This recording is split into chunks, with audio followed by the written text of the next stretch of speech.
Bonjour à tous et bienvenue dans cette vidéo de contenu concernant le premier TD du module Aliments et bases de la technologie agroalimentaire ABTA, la pyramide alimentaire, destinée aux étudiants de deuxième année licence sciences alimentaires à l'université de Tlemcen, présenté par moi-même, Dr Mouderas. Pour être en bonne santé, le corps a besoin d'une certaine proportion de glucides, de lipides, de protéines, de vitamines et de minéraux.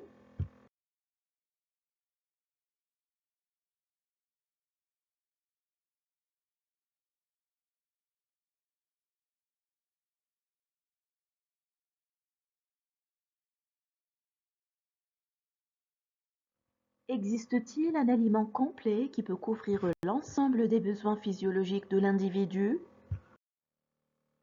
Non. Aucun aliment ne contient à lui seul tous les nutriments qui nous sont nécessaires. Pour cela, une alimentation équilibrée et variée est recommandée. Il faut prendre chaque jour des aliments de chaque famille en fonction des apports conseillés. Pour faciliter la représentation de ce que l'on doit manger et dans quelle proportion, on utilise un schéma représentant une pyramide alimentaire.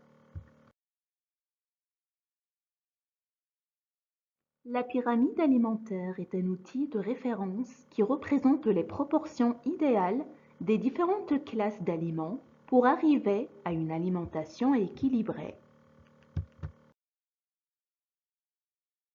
À la base, on trouve les aliments qui doivent représenter la plus grande part de notre alimentation, les aliments indispensables. Plus on se rapproche du sommet, moins il est nécessaire de consommer ces aliments. À la base de la pyramide, on trouve l'eau, les liquides et les boissons non sucrées.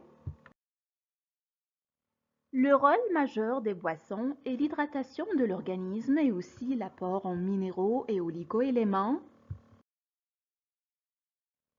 Il est recommandé de boire 1 à 2 litres d'eau par jour. Ensuite, nous avons le deuxième groupe alimentaire, celui des fruits et légumes. Ces aliments frais sont riches en eau, en minéraux, oligo-éléments, en vitamines, en fibres alimentaires et aussi en phytonutriments. L'Organisation mondiale de la santé recommande la consommation de 5 portions de fruits et de légumes par jour de couleurs variées, dont 3 portions de légumes et 2 portions de fruits. Passons maintenant au troisième groupe alimentaire, celui des féculents, comme les pains, les céréales, les pommes de terre, le riz, les pâtes, etc. Ces aliments riches en sucre lent ou glucides complexes, l'amidon, ont une bonne valeur énergétique et contribuent aussi aux apports en fibres alimentaires, en vitamines du groupe B, en minéraux. Ils fournissent aussi des protéines végétales. Pour la consommation recommandée, ces aliments doivent être présents à chaque repas en quantité suffisante car ils assurent la couverture des besoins énergétiques sur le long terme. Nous avons ensuite le quatrième groupe alimentaire, celui des produits laitiers, des viandes, des poissons, des œufs et des alternatives végétales, commençant par le lait et les produits laitiers, comme la crème, le beurre, les yaourts ainsi que les fromages. Ces aliments apportent des protéines de haute valeur biologique, des graisses animales, du calcium, du phosphore, des vitamines liposolubles telles que la vitamine D. Ces aliments doivent être présents à chaque repas, notamment pour les enfants en pleine croissance et les personnes âgées.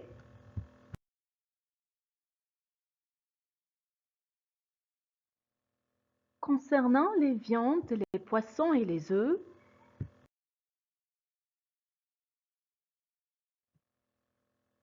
les viandes sont principalement riches en protéines d'excellente qualité, contenant tous les acides aminés essentiels.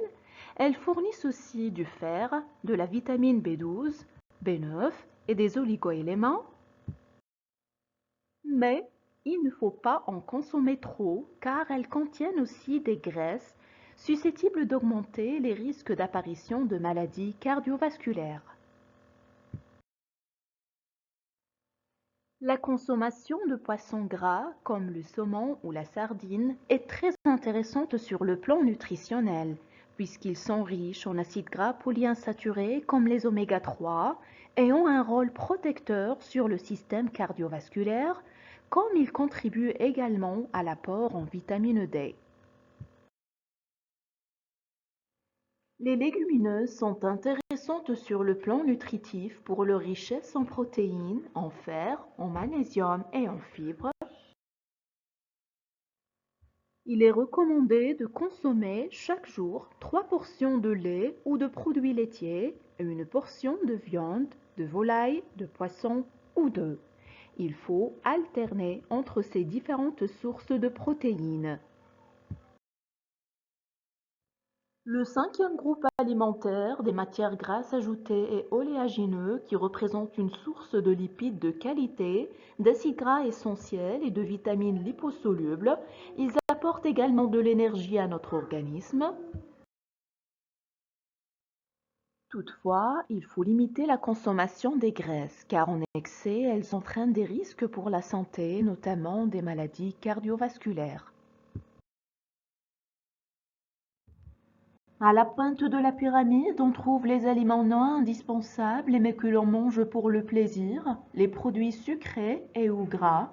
Ces aliments sont très riches en sucre rapide et hautement caloriques, fournissant ainsi à l'organisme de l'énergie rapidement disponible. Ces produits doivent être consommés en petite quantité, car l'abus de sucre serait aussi relié à une élévation du risque d'obésité, de diabète de type 2 et de maladies cardiovasculaires.